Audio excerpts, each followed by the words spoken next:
न्याय के देवता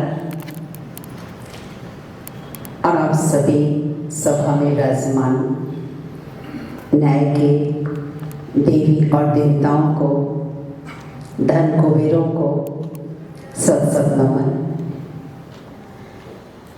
आज ये प्रांगण इतना सुंदर मंदिर बन गया है जहाँ इस क्षेत्र के साथ साथ स्पिरिचुअल विजडम की बातें, परमात्मा के द्वारा प्राप्त शक्तियों की बातें करने का हमें मौका मिला है। बचपन में कभी कविता लिखी थी,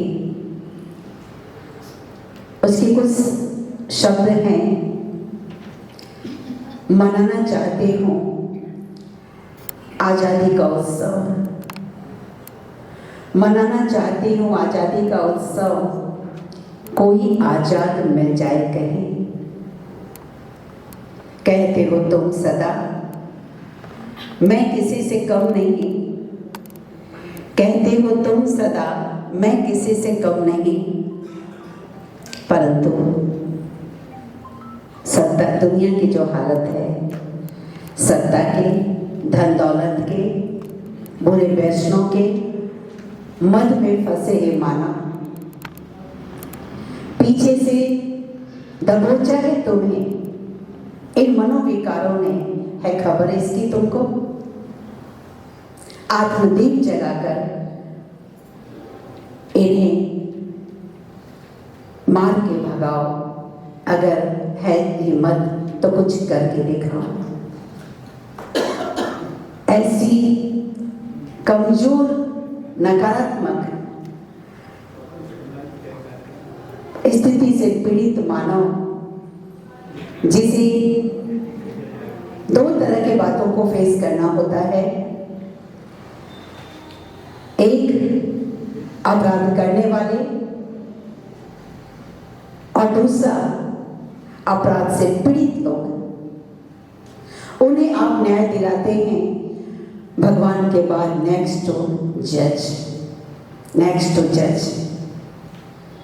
जिस प्रांगण में व्यक्ति पहले से भी एक गहरी लंबी सांस लेकर जाता है, अब तो हमें निश्चित रूप से न्याय मिलेगा। निसंदेह विश्व परिवर्तन का ये समय है, जबकि एक तरफ अपराध अति की ओर जा रहे हैं, लेकिन दूसरी तरफ उससे पीड़ित लोग भी दुविधा में है कि शायद इस क्षेत्र में भी मुझे न्याय मिल पाए या नहीं मिल पाए। और ऐसे समय पर न्याय के क्षेत्र में सेवारत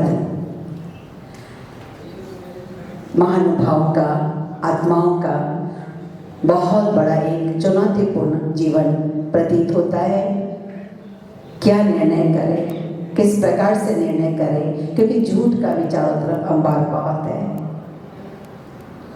एक तरफ किसी भी क्षेत्र में कार्य करने वाले व्यक्ति के पास चुनौतियां होती है, कुछ शारीरिक चुनौतियां, कुछ अपनी व्यक्तिगत जीवन से संबंधित चुनौतियां, कुछ पारिवारिक चुनौतियां, कुछ सामाजिक चुनौतियां, और फिर ऊपर से है व्यावसायिक चुनौतियां। ऐसी चुनौतियों के उपाय में व्यक्ति कई बार तो बहुत कुछ अपनी मानसिक बौद्धिक एनर्जी को खो देता है, और फिर उनकी निर्णय शक्ति प्रभावित होती है, परखने की शक्ति प्रभावित होती है। Spiritual wisdom for rising jurist, यह अपने आप में एक बहुत महत्वपूर्ण विषय है। फिर से इस क्षेत्र में सेवारत सभी अपने आप को सशक्त बना सके, स्पिरिचुअल विजडम की आवश्यकता है। और वो स्पिरिचुअलिटी है क्या?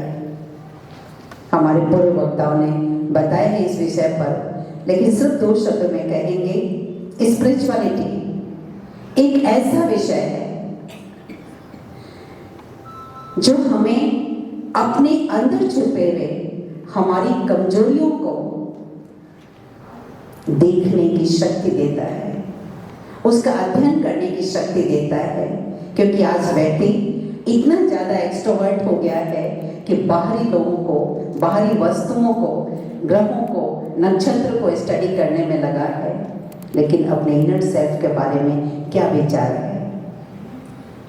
तो अपनी कमजोरियों को स्टडी कर सके, उसको मिटाने के लिए क्या करना चाहिए, क्या प्रोसेस है। हम अपनी कमजोरी और विशेषताओं के रिस्पॉन्सिबल खुद हैं उसको बढ़ाने और कम करने के। तो क्या उसका प्रोसेस है और कैसे उसे यूज करें, इम्प्लीमेंट करें, ये विषय के अंतर्गत आता है जो है स्पिरिचुअलिटी। और दूसरा कि स्पिरिचुअलिटी मीन्स अपनी विशेषताओं को पहचानो। ईश्वर की संतान जो भी इस क्षेत्र में है, इस संसार में है, किसी भी क्षेत्र में कार्य कर रहे हैं, लेकिन सभी के अंदर बहुत सारी विशेषताएं हैं। इतनी विशेषताएं हैं, इतनी विशेषताएं हैं, इतनी विशेषताएं हैं कि हम जहां भी अपना रोल अदा कर रहे हैं इस वर्ल्ड ड्रामा स्टेज पर, उसमें हमारे सामने कितनी भी चुनौतियां हो, लेकिन उन चुनौतियों का सामना करने की 100 गुना से भी ज्यादा शक्तियां हमारे पास है। लेकिन पहचाने अपने आप को। तो स्पिरिचुअलिटी हमें वो अध्ययन करने की कला सिखाता है, मटेरियल देता है। जब हम अपनी विशेषताओं का आकलन अच्छी तरह कर सकेंगे तो जीवन में सफलता में उसे यूज कर सकेंगे।